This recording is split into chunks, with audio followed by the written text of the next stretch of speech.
Hello guys, ಎಲ್ಲರಿಗೂ ನಮಸ್ಕಾರ. ನಮ್ಮ ಹೊಸ ವಿಡಿಯೋಗೆ ಸ್ವಾಗತ. ನಾನಿವತ್ತು ಮನೆ ಕಟ್ಟೋಕ್ಕೆ ಯಾವೆಲ್ಲ ಸಾಮಗ್ರಿ ಬೇಕು ಮತ್ತು ಏನೆಲ್ಲ ತಯಾರಿ ಮಾಡ್ಕೊಬೇಕಂತ ತೋರಿಸ್ತೀನಿ. ಬನ್ನಿ ಗೈಸ್. ಮೊದಲು ಈ ಥರ ತೊಡ್ಕೊಂಬಿಟ್ಟು ಈ ಥರ ಕಲ್ಲು ಹಾಕ್ಕೊಬೇಕು ಗೈಸ್. ಇಲ್ಲೇ ಗೈಸ್, ಇದೇ ಜಾಗದಲ್ಲಿ ನಾವು ಮನೆ ಕಟ್ಟೋದು.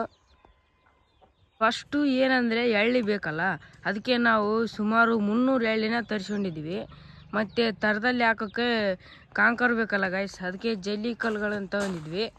ನಾ ಈ ಸಿಮೆಂಟ್ನ ಯಾವ ಕಂಪ್ನಿಯಿಂದ ತೆಗೆದೀವಿ ಅಂದರೆ ಅಲ್ಟ್ರಾಟೆಕ್ ಕಂಪ್ನಿಯಿಂದ ತೆಗೆದಿದ್ವಿ ಗೈಸ್.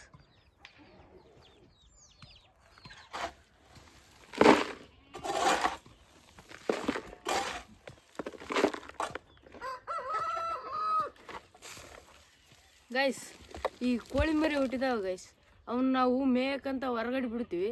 ಅವು ಇಲ್ಲಿ ಬಂದು ಎಂಥ ಕಿತಾಪತಿ ಮಾಡಿದಾವೆ ನೋಡುತ್ತೆ ಗೈಸ್. ತೆಗ್ದು ತೋಡಿದ್ರಲ್ಲಿ ಮಣ್ಣು ಬೀಳಿಸಿದಾವೆ. ಅದಕ್ಕೆ ನಾನು ಮಣ್ಣು ತೆಗಿತಾ ಇದ್ದೀನಿ. ಈ ತೆಗ್ನ ನಾವು ಬೇರೆಯಿಂದ ಯಾರಿಂದ ತೆಗಿಸಿಲ್ಲ ಗೈಸ್, ನಾವೇ ಶಾಲೆಯಿಂದ ಬಂದ್ಗಟ್ಟೆನೆ ಖಾಲಿ ಇರ್ತೀವಲ್ಲ, ಅದಕ್ಕೆ ನಾವು ತೆಗೆದ್ಬಿಟ್ಟಿವಿ.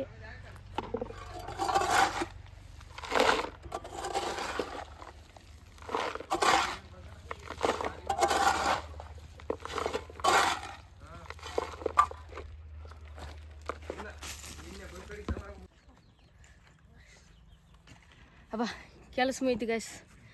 ನಾನು ನಿಮ್ಗೊಂದು ಹೇಳ್ತೀನಿ ಗೈಸ್, ನಮ್ಮ ಕೆಲಸನ ನಾವೇ ಮಾಡ್ಕೊಂಡ್ರೆ ಅದರಲ್ಲಿ ತುಂಬ ನೆಮ್ಮದಿ ಇರುತ್ತೆ ಗೈಸ್. ಅದಕ್ಕೆ ನಾವು ನಮ್ಮ ಮನೆಯನ್ನು ನಾವೇ ಕಟ್ಕೊಳ್ತಾ ಇದ್ದೀವಿ. ಕಟ್ಕೊಂಡು ಮುಂದೆ ಅದರಲ್ಲಿ ಜೀವನ ಮಾಡೋದಿದೆ ಅಲ್ಲ ಗೈಸ್, ಅದೇ ಒಂದು ಒಳ್ಳೆಯ ಸುಖ ಕೊಡ್ತದೆ ಗೈಸ್. ನಾನು ನಿಮ್ಮಲ್ಲಿ ಹೇಳೋದಂದರೆ ನಿಮ್ಮ ಕೆಲಸನ ನೀವೇ ಮಾಡಿ ಗೈಸ್. ನಿಮ್ಮ ಮನೆ ಕೆಲಸನ ನೀವೇ ಮಾಡಿ ಗೈಸ್, ಅದರಲ್ಲಿ ತುಂಬ ನೆಮ್ಮದಿ ಇರುತ್ತೆ ಗೈಸ್. ಈ ಮನೆ ಕಟ್ಟಿದೆ ಅಲ್ಲ ಗೈಸ್, ಅದನ್ನು ಪೂರ್ತಿಯಾಗಿ ತೋರಿಸ್ತೀನಿ ಗೈಸ್. ಸ್ಟೆಪ್ ಬೈ ಸ್ಟೆಪ್ ಎಲ್ಲ ತೋರಿಸ್ತೀನಿ, ನೋಡಿ ಎಂಜಾಯ್ ಮಾಡಿ.